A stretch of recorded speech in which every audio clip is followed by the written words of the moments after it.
Coronavirus et aviation, l'OACI publie ses recommandations sanitaires pour relancer le secteur. Port du masque, contrôle de température, désinfection des avions. L'Organisation de l'aviation civile internationale, OACI, publie lundi une série de recommandations sanitaires à destination du transport aérien pour relancer un secteur durement touché par la pandémie de coronavirus. Ce protocole sanitaire est le fruit du travail d'une task force internationale mise en place par l'organisation onusienne, en collaboration avec de nombreuses organisations, comme l'OMS, ou la puissante Association internationale du transport aérien, IATA. Le rapport de cette équipe spéciale sur la relance de l'aviation après le Covid-19 doit être approuvé lundi après-midi par le Conseil de l'OACI, son organe exécutif. Le directeur général de l'IATA Alexandre de Juniac a dévoilé les principales mesures proposées par ce guide des bonnes pratiques dès la fin de la semaine dernière. À lire aussi, coronavirus et aviation, EasyJet annonce une réduction d'un tiers de ses effectifs. Les recommandations se veulent un cadre visant aussi bien la sécurité des passagers que celle des personnels, dans les aéroports, comme à bord des avions. Le voyageur devrait présenter, à son arrivée à l'aéroport, une déclaration de santé et subir un premier contrôle de température, propose l'OACI. L'enregistrement en ligne avant d'arriver à l'aéroport doit être privilégié et les passages au contrôle de sécurité doivent être repensés pour limiter les contacts physiques et les files d'attente. Le port du masque ou d'un couvre-visage doit être obligatoire à l'intérieur du terminal, où une distance physique d'au moins 1 mètre doit être respectée, ainsi qu'à bord des appareils. Une fois à l'intérieur de l'avion, les passagers doivent garder leur masque et se déplacer le moins possible pendant le vol, en évitant les files d'attente vers les toilettes pour ne pas risquer de contaminer les autres passagers. L'OACI ne préconise pas de neutraliser un siège sur 2 pour assurer la distanciation physique, un système dénoncé par l'industrie qui y voit une menace à sa rentabilité. L'organisation demande toutefois que les voyageurs soient aussi éloignés les uns des autres que possible, en fonction du taux d'occupation de l'avion. Elle préconise également que la nourriture à bord soit préemballée et que l'avion soit désinfecté régulièrement. De nouveaux contrôles de température doivent également être effectués à l'arrivée.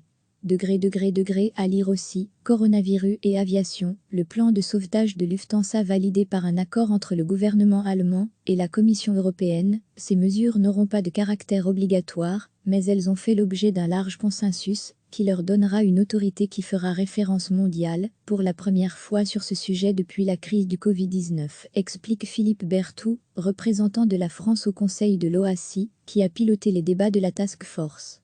Ces mesures faciliteront une reprise sûre et durable du transport aérien, ceci à travers un partenariat étroit entre les secteurs de l'aviation et de la santé qu'illustre la participation active de l'OMS à nos travaux de réglementation, ajoute-t-il. Le rapport soumis à l'approbation du Conseil présente plus largement une stratégie pour une reprise du transport aérien international, qui traverse la plus grave crise de son histoire selon l'agence. Les changements imposés au secteur aérien pour lutter contre l'épidémie sont les plus importants depuis les mesures de renforcement de la sécurité décidées suite aux attentats du 11 septembre 2001 aux États-Unis. L'OACI estime que la pandémie de coronavirus pourrait réduire de 1,5 milliard le nombre de passagers d'ici la fin de l'année. Port du masque, contrôle de température, désinfection des avions. L'Organisation de l'aviation civile internationale, OACI, publie lundi une série de recommandations sanitaires à destination du transport aérien pour relancer un secteur durement touché par la pandémie de coronavirus. Ce protocole sanitaire est le fruit du travail d'une task force internationale mise en place par l'organisation onusienne, en collaboration avec de nombreuses organisations, comme l'OMS, ou la puissante Association internationale du transport aérien, IATA. Le rapport de cette équipe spéciale sur la relance de l'aviation après le Covid-19 doit être approuvé lundi après-midi par le Conseil de l'OACI, son organe exécutif. Le directeur général de l'IATA Alexandre de Juniac a dévoilé les principales mesures proposées par ce guide des bonnes pratiques dès la fin de la semaine dernière. À lire aussi, coronavirus et aviation, EasyJet annonce une réduction d'un tiers de ses effectifs. Les recommandations se veulent un cadre visant aussi bien la sécurité des passagers que celle des personnels, dans les aéroports, comme à bord des avions. Le voyageur devrait présenter, à son arrivée à l'aéroport, une déclaration de santé et subir un premier contrôle de température, propose l'OACI. L'enregistrement en ligne avant d'arriver à l'aéroport doit être privilégié et les passages au contrôle de sécurité doivent être repensés pour limiter les contacts physiques et les files d'attente. Le port du masque ou d'un couvre-visage doit être obligatoire à l'intérieur du terminal, où une distance physique d'au moins 1 mètre doit être respectée, ainsi qu'à bord des appareils.